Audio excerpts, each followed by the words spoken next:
नमस्कार मित्रों, आपका हमारे YouTube चैनल में बहुत बहुत स्वागत है। आज हम ज्योग्राफी में देखेंगे बहता हुआ जल या नदी के कार्य द्वारा उत्पन्न स्थलरूप या नदी के कौन कौन से कार्य हैं, उसके बारे में हम लोग चर्चा करेंगे। बहता जल या नदी, नदी किसे कहते हैं सबसे पहले हम लोग जान लेते हैं। धरातल पर ढाल के अनुरूप बहते हुए विशाल जल की मात्रा को नदी कहा जाता है। धरातल पर ऊंचाई से नीचे की ओर बहते हुए विशाल जल को नदी कहा जाता है। अब नदियाँ क्या करती हैं? ऊपर से जब बहते हुए नीचे की ओर आती हैं, तब धरातल में काट छांट परिवहन और अंत में निक्षेपण आदि कार्य करती हैं। उनके कार्यों को 3 भागों में विभाजित किया गया है। कौन कौन से कार्य हैं? एक पहला काम करती है अपर्दन। नदी या बहते जल के कार्यों को मुख्य रूप से 3 भागों में विभाजित किया जा सकता है। पहला है अपर्दन, दूसरा है परिवहन और तीसरा है निक्षेपण। अब जानते हैं कि अपर्दन किसे कहते हैं। नदियां ऊंचे भागों से निकलती हैं। मान लीजिए पर्वत है, पर्वतों से निकलती हैं, फिर मैदानों में प्रवेश करती हैं, तत्पश्चात ये अंत में किसी जलाशय में जाकर के विलीन हो जाती है। ऊंचाई भाग से निकलती हैं तो ऊंचे भागों को काट छांट करती हैं, तो उसे अपर्दन कहा जाता है। अब उस अपर्दित पदार्थ को, मिट्टी कंकड़ पत्थर जो कुछ भी उसमें होता है, उसको जब वहाँ से यहाँ तक ले आती हैं, एक स्थान से दूसरे स्थान को पहुँचाती हैं, तो उसे परिवहन कहा जाता है। जब नदियाँ किसी धरातल का कटाव करती हैं तो उसे अपर्दन कहते हैं, और उसके कटे हुए पदार्थ को एक स्थान से दूसरे स्थान को ले जाती हैं तो उसे परिवहन कहते हैं। परिवहन 3 रूपों में होता है। 3 क्यों? 4 रूपों में होता है। कुछ लटका कर होता है, तैरा कर होता है, लुढ़का कर होता है, गोली कर होती है। पदार्थ यहाँ से कट कर आता है तो जो हल्के कुछ पदार्थ होते हैं उनको नदियाँ अपने साथ तैरा करके ले जाती हैं। कुछ हो सकता है आधे डूबे हुए हों या पूर्ण रूप से डूबे हुए हों या आंशिक रूप से दिखाई दे रहे हों। पदार्थ उसमें ना तो तली में होते हैं, ना तो बिल्कुल ऊपरी सतह पे पूरा दिखाई देते होते हैं। उसके मध्यवर्ती भाग में तैरते हुए चलते रहते हैं, तो उसे लटका कर कहा जाता है परिवहन। उसके बाद कुछ पदार्थ नदी के एकदम ऊपरी सतह पे होते हैं जो पूर्ण रूप से दिखाई देते रहते हैं, उसका कुछ भाग ऊपर निकला हुआ होता है, तो उसे तैरा कर करते हैं। तैरा करके भी जैसे लकड़ी के गट्ठर इत्यादि, लकड़ी के टुकड़े, उसको तैरा कर नदियाँ ले जाती हैं, तो उसे तैरा कर परिवहन कहा जाता है। कुछ पदार्थ ऐसे होते हैं जो तली के सहारे लुढ़कते हुए चलते रहते हैं, तली से टच करते हुए लुढ़कते हुए चलते रहते हैं। बड़े बड़े टुकड़े होते हैं पत्थर के, मिट्टी के, तो उसे लुढ़का कर परिवहन कहा जाता है। और कुछ पदार्थ ऐसे होते हैं कि वो जल में घुल जाते हैं, वो नीचे भी होंगे, ऊपर भी होंगे, बीच में भी होंगे, सब घुल जाते हैं और नदी के जल का जो रंग होता है उसका परिवर्तित कर देते हैं, तो उसे घोली का रंग कहा जाता है या घोल के रूप में परिवहन कहा जाता है। तैरा कर, लटका कर, लुढ़का कर और घोल के रूप में परिवहन हो। उसके बाद पदार्थ क्या करती हैं? नदियाँ जब ढाल कम हो जाता है, वेग कम हो जाता है, तो धीरे धीरे अपने पदार्थों को एक स्थान पर जमा करने लगे। वही जमा हुआ पदार्थ निक्षेपण कहलाता है।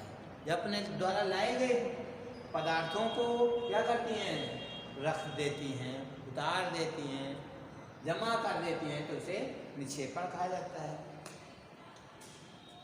अब अपर्दन द्वारा और निक्षेपण द्वारा जहाँ काट देती हैं, उसका पदार्थ लेकर चली जाती हैं, तो वहाँ कुछ निम्न भूभाग बन जाता है, आकृतियाँ बन जाती हैं, तो उनसे कौन कौन से आकृति बनती है, तो उसे अपार्दनात्मक आकृति कहा जाता है। जहाँ जमा करती हैं वहाँ भी कोई स्थल रूप बन जाता है, तो उसे निक्षेपणात्मक स्थल रूप कहा जाता है। सबसे पहले हम देखेंगे अपार्दनात्मक स्थल रूप कि अपवर्तन द्वारा क्या होता है। जब मान लीजिए कोई पर्वत था, मान लीजिए यहाँ पर्वत है, ये अब नदियाँ क्या करती हैं, यहाँ से निकली और धीरे धीरे धीरे इसका कटाव करना प्रारंभ करती है। इस तरह से कटी, इस तरह से काटी, धीरे धीरे इसकी घाटी को चौड़ा करती जाती है, गहरा करती जाती है। जब घाटियाँ गहरी हो जाती हैं, ऊपर सिरा गोल होता है, इसका बगल का सिरा भी उत्तल होता है और नीचे गहराई ज्यादा हो जाती है, तो उसे गाज कहा जाता है।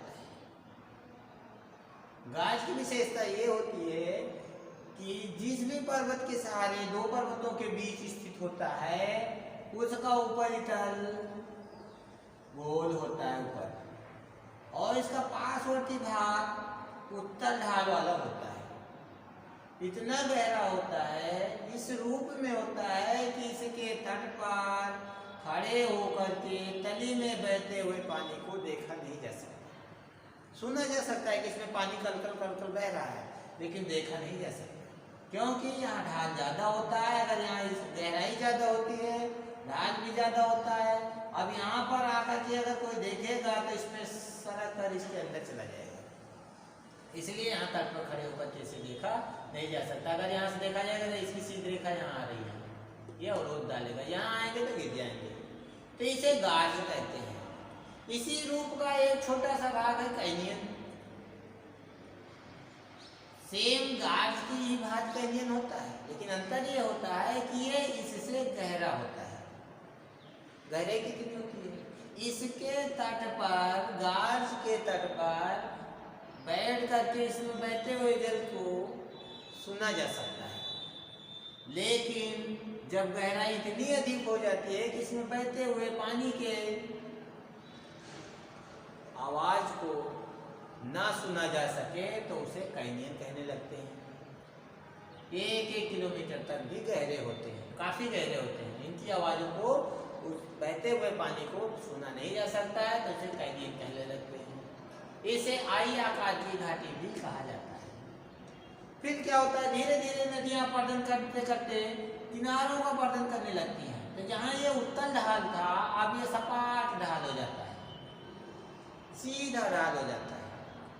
तो अब यहाँ पर बैठा हुआ, तट पर बैठा हुआ व्यक्ति इसके अंदर बहते हुए जल को आराम से देख सकता है। जब नदियाँ इस तरह अपवर्तन कर देती हैं कि इसकी आकृति अंग्रेजी के अक्षर बी की भांति हो जाती है, तो उसे वी आकार की घाटी कहते हैं। इसके तट पर बैठ करके इसमें बहते हुए जल की मात्रा को आसानी से देखा जा सकता है। फिर नदियाँ और आगे बढ़ती हैं, पर्वतों से थोड़ा नीचे जाती हैं, तो थोड़ा समतल भूभाग के साथ एकाएक ढाल तीव्र हो जाता है कहीं कहीं। ये समझ लीजिए कि पठारों से नदियाँ नीचे उतरती हैं, तो थोड़ा ढाल के साथ और एकाएक लंबोत ढाल आ जाता है। उस ढाल के सहारे जब नदी का जल गिरने लगता है, तो उसे जलप्रपात कहते हैं। यूँ कहें कि ऊंचाई से ढाल के अनुरूप लंबोत दिशा में गिरते हुए जल को जलप्रपात या झरना कहते हैं। अब यहाँ से ऊंचाई से जल गिरता है तो उसे तो झरना या प्रपात कहते हैं, लेकिन जिस स्थान पर वो गिरता है वहाँ पर थोड़ा गड्ढे हो जाते हैं। जिस स्थान पर ऊंचाई से गिरता है तो उस स्थान पर गड्ढे हो जाते हैं, इसमें हमेशा पानी बह रहता है, तो उसे जल गर्तिका कहा जाता है। इसे जल गर्तिका कहते हैं। जहाँ गड्ढे हो जाते हैं झरनों की वजह से, तो इसे जल गर्तिका कहा जाता है। और आगे पर्वतों से तली में पहुंचते हैं तो ढाल मंद हो जाता है, ऊंचा नीचे ढाल हो जाता है, या यूँ कहें कि अगर सीढ़ी दार अगर ढाल हो जाता है, जल आवाज करते उछलता हुआ आगे बढ़ता रहता है, तो उसे क्षिप्रिका कहते हैं। सीढ़ी ढाल के सहारे या तीव्र ढाल, थोड़ा मंद ढाल हो जाता है, झरने के अपेक्षा कम ढाल होता है, या कहें कि छोटे छोटे जलप्रपातों का निर्माण हो जाता है तो उसे क्षिप्रिका कहा जाता है। इस तरह की बन जाती है सीढ़ीनुमा तो उसे क्षिप्रिका कहा जाता है। अब यहाँ से कंकड़ पत्थर बह बह करके यहाँ पहुँचते रहते हैं, लेकिन और तलहटी में पहुँचते हैं तो ढाल कम होने के कारण बड़े बड़े कंकड़ पत्थर पर्वतों के किनारों पर जाकर जमा हो जाते हैं। बड़े बड़े पत्थर जमा हो जाते हैं तो क्या होता है कि ये जो जल होता है पत्थरों के नीचे से ऊपर बहने लगता है।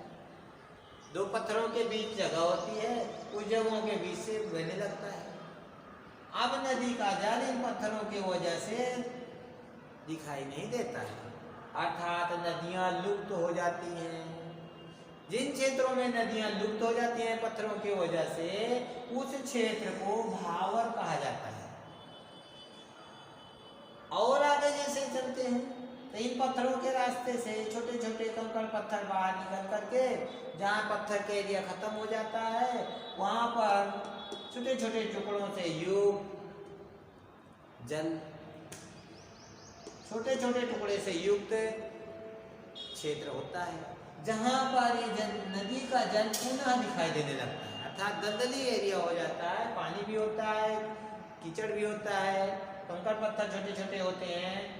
यहाँ पर जब नदियाँ पुनः निकलने लगती हैं तो उस क्षेत्र को तराई कहा जाता है। इस पत्थर वाले क्षेत्र को जहाँ पर नदियाँ लुप्त हो जाती हैं भावर कहते हैं, पुनः जहाँ नदियाँ निकलने लगती हैं वहाँ थोड़ा दलदली क्षेत्र हो जाता है, उसे तराई कहा जाता है। कभी कभी क्या होता है कि पठारों से या समतल क्षेत्रों से एकाएक ढाल तीव्र होने के कारण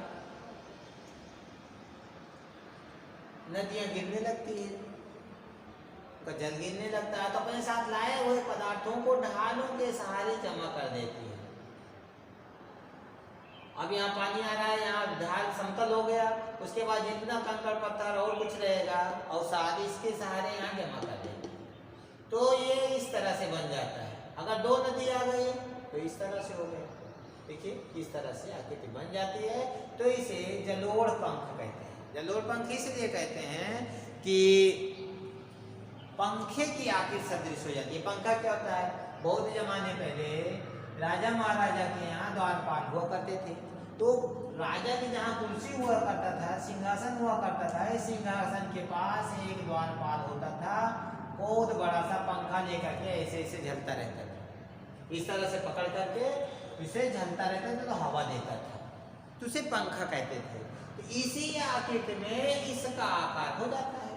देखिए अगर इसमें ऐसे लगा दिया जाए तो एक पंखा चलने वाला हो गया बहुत बड़ा सा, तो इसे पंखनुमा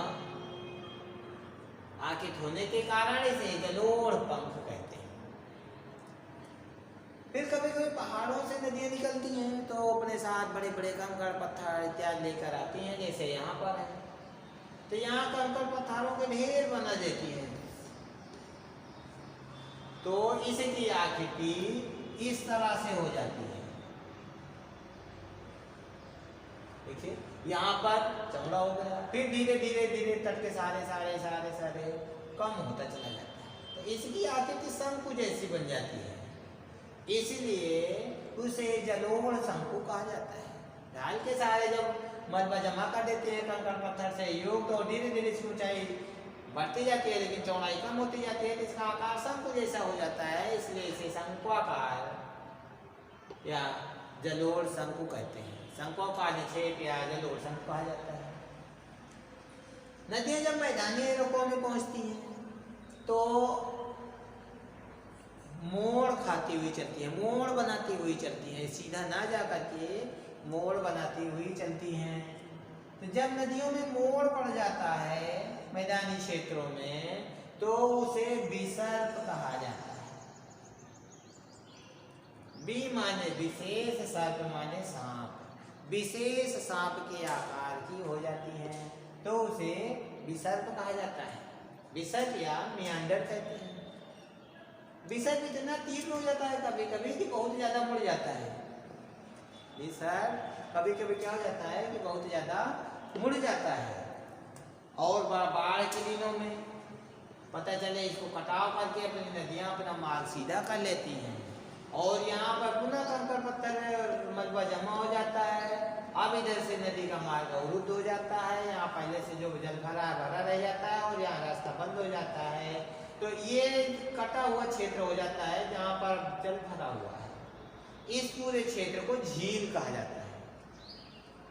इसका आकार देखिए गाय की खुर की भांत होता है, ऐसे गाय खुर रखती है तो देखिए इसका आकार ऐसे हो जाता है, तो इसे गोकुल झील कहते हैं। पानी भरे हुए क्षेत्र को गोकुल कहते हैं और गोकुल झील कहते हैं। जब इसकी आकृति गाय की खुर की भांत होती है इसलिए गोकुल झील कहते हैं। ये विसर्ग या मोड़ के कारण होता है इसलिए इसे विसर्ग झील कहते हैं।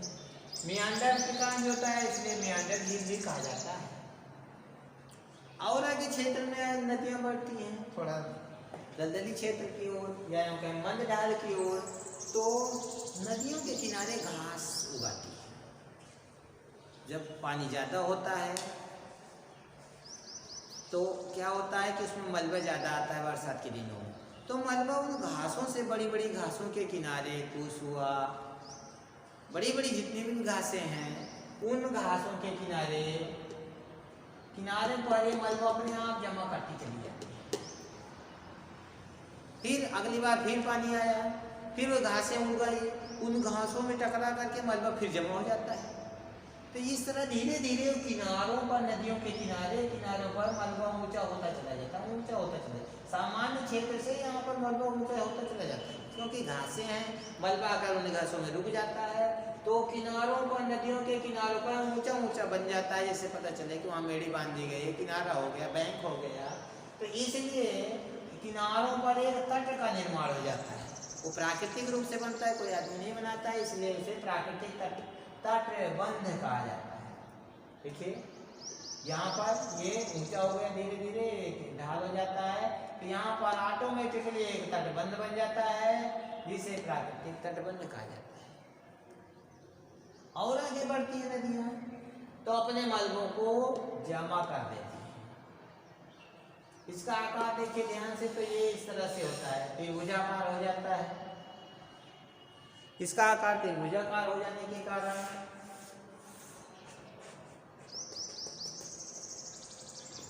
इसे डेल्टा कहा जाता है। ग्रीक भाषा में त्रिभुज यानी डेल्टा हो जाता है, इसका नाम दिया जाता है। जब मलबा जमा हो जाता है इसके आगे त्रिभुज की भांति होने के कारण इसे डेल्टा कहा जाता है। और कभी कभी देखते हैं नदियाँ कठोर चट्टानी सतह से होकर गुजरती हैं, तो कहीं पर कठोर चट्टान, फिर कोमल चट्टान, फिर कठोर चट्टान, फिर कोमल चट्टान, फिर कठोर चट्टान होता है। तो नदियाँ कठोर चट्टानों को तो धीरे धीरे काटती हैं, लेकिन कोमल चट्टानों को बहुत आसानी से काट लेती हैं। जैसे कोमल चट्टानों को काट लेंगी, फिर कठोर चट्टान आ जाती है तो फिर सीधा जाती है, फिर कहीं कोमल चट्टान आ जाती है उसको जल्दी काट देती हैं, फिर कोमल चट्टान, कठोर चट्टान, फिर कोमल चट्टान। तो इस तरह से नदियों में सीढ़ी नुमा आकृति बन जाती है। इधर कोमल चट्टान, कठोर चट्टान, कठोर चट्टान, कोमल चट्टान, कठोर चट्टान। तो इस तरह जब उसकी आकृति अपर्दन के कारण सीढ़ी नुमा हो जाती है तो उसे संरचनात्मक सोपान कहा जाता है। ये तो अपर्दन के कारण हुआ। और आगे चलते हैं मैदानी क्षेत्रों में, तो कभी कभी बरसात के दिनों में पानी ज़्यादा हो जाता है तो किनारों पर अपने मलबों का जमाव कर देती है, बहुत दूर तक बहती है। धीरे धीरे पानी कम होने लगता है तो इतनी दूर पानी नदी बहती है। गर्मियों के दिनों में बिल्कुल कम हो जाता है, इतने क्षेत्र में बहने लगती हैं। तो पानी की कमी और अधिकता के कारण अपारदन और निक्षेपण दोनों सम्मिलित क्रिया के कारण ये नदियाँ इस तरह का आकार करती हैं कि अब पानी ज़्यादा है तो इसका आकार ज़्यादा है, लेकिन धीरे धीरे अपने मलबों में कुछ पदार्थों का जमाव भी कर देती है। इसलिए जमाव के कारण यहाँ देखिए कोन बना हुआ है, लेकिन इसमें कोन नहीं होता है, यहाँ पर मलबा जमा हो जाता है। मलबा जमा होने के कारण कोन नहीं होता है, एकदम ढालनुमा, सीढ़ी नुमा तो होता है लेकिन ढाल नुमा होता है। यहाँ भी मलबा जमा हो जाएगा, यहाँ जमा हो जाएगा, यहाँ जमा हो जाता है। तो इस तरह से कोरदार न होकर के वो ढाल नुमा हो जाता है। सीढ़ीदार तो होगा लेकिन ढाल नुमा इन कोनों पर मलबे जमे हो जाते हैं। बरसात के दिनों में नदी का आकार बड़ा होता है, धीरे धीरे कम होते शुष्क दिनों में नदी सकरी हो जाती है और तलहटी में बहने लगती है। इस तरह से जब आकृति बन जाती है तो उसे नदी वेदिका कहा जाता है। इसे संरचनात्मक सोपान कहते हैं। इसमें कोर नहीं होते हैं। कोर में मलबे जमे हो जाने के कारण कोर विहीन इस तरह की आकृति नदी वेदिका कहलाती है। अब नदियां डेल्टा का निर्माण करती हैं, जिसे निक्षेपणात्मक अस्त्राकृति कहते हैं। इसमें भी कई प्रकार से नदियां भिन्न भिन्न देशों में भिन्न भिन्न आकारों से निर्माण करती हैं।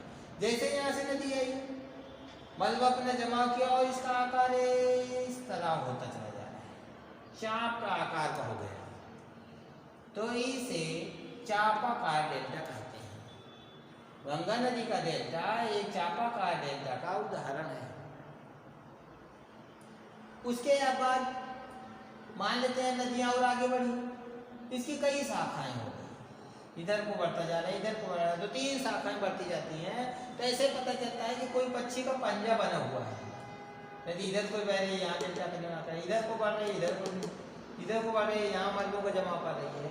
तो इसका आकार पक्षी के पंजे की भांति हो जाने के कारण इसे पक्षी पंजा डेल्टा कहा जाता है।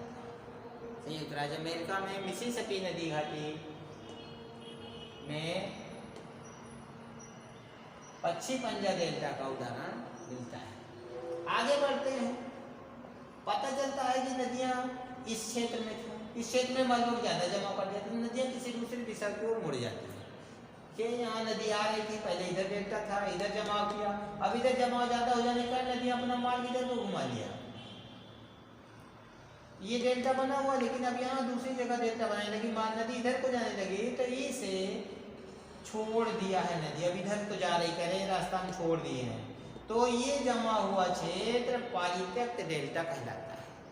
परित्यक्त डेल्टा कहलाता है। और आगे जाते हैं, मान लीजिए कोई दूसरी नदी है, परित्यक्त डेल्टा चीन में हुआंगो नदी अधिक बनाती है। भारत में ब्रह्मपुत्र नदी भी अपना मार्ग बदलती रहती है। मार्ग बदलने के कारण उसे जहाँ पर मलबा जमा किया उसे परित्यक्त डेल्टा कहा जाता है।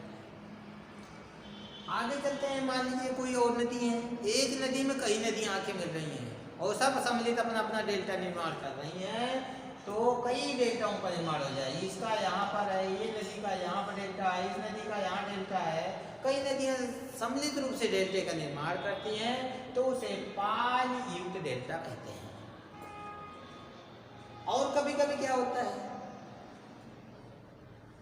कि कोई समुद्री किनारा है जहाँ धाराएं बह रही हैं और ये किनारा थोड़ा कटा हुआ है, तो नदियां सीधे से जाती हैं, तो धाराओं के कारण यहाँ पर मलबा नहीं रुक पाता, बल्कि धाराएं अपने इस नदी के मलबे को और आगे बढ़ा करके जहाँ पर कटा हुआ तट है उस कटे हुए तट के पास जमा कर देती हैं। देखिए अर्धचंद्राकार आकृति में बन जाता है। नदियाँ अपने मलबे को यहाँ पर ना जमा करके धाराओं के प्रभाव के कारण मलबा कहीं दूसरी जगह जहाँ पर तट कटा हुआ है वहाँ पर जमा करती हैं, तो उसे अवरोधित डेल्टा कहा जाता है। यहाँ पर ये अवरोध बढ़ रहा है, इसी अवरोध में जाकर के जमा हो रहा है, इसलिए इसे अवरोधित डेल्टा कहा जाता है। कभी कभी नदियाँ क्या करती हैं, चापाकार तो डेल्टा करती हैं, लेकिन धीरे धीरे आज यहाँ पर और 2 साल बाद और आगे तक बढ़ गए, 3 साल बाद और आगे तक और आगे तक और आगे तक, अर्थात प्रतिवर्ष इनका डेल्टा बढ़ता रहता है, तो उसे वर्धमान डेल्टा कहा जाता है। कभी कभी नदियाँ इस तरह से भ्रंश घाटियों से होकर बहती हैं कि डायरेक्ट समुद्र में मिलती हैं, गहरे समुद्रों के किनारे तक पहुँच जाती हैं। तो गहरे समुद्रों के किनारे अगर नदियाँ पहुँच रही हैं, तो जब यहाँ से जल बह के जाता है तो वहाँ पर जो मलबा जमाव करती है गहरा होने के कारण वो यहाँ पर दिखाई नहीं देता, समुद्र की तली में चला जाता है। तो नदियों के मुख पर पदार्थों का जमाव नहीं होता है, उसे ज्वार नदमुखी डेल्टा कहते हैं। इसमें होता क्या है कि यहाँ पर तो नहीं होगा, लेकिन नदियाँ जहाँ पर मिलती हैं उस तटों के आसपास, नदी के अंदर ही जो मलबे जमे रहते हैं वही दिखाई देते हैं, बाकी नहीं होते हैं मलबे। इस तरह से नदियाँ ज्वार नदमुखी डेल्टा कहलाता है। भारत में नर्मदा और ताप्ती नदियाँ ज्वार नदमुखी डेल्टा बनाती हैं। यानी नदी के आंतरिक भाग में जो डेल्टा बन गया, बल्कि समुद्री भाग में वो डेल्टा नहीं दिखाई देगा। उस विशेष जलीय भाग में जहाँ पर नदी मिल रही है वहाँ पर डेल्टा नहीं बनता है। तो इस तरह की नदियों को ज्वार नदमुखी डेल्टा कहते हैं। वीडियो थोड़ा लंबा जरूर था, लेकिन हम आशा करते हैं कि इससे संबंधित संकल्पनाएँ आपको समझ में आ गई होंगी। फिर अगले वीडियो मिलते हैं, तब तक के लिए नमस्कार।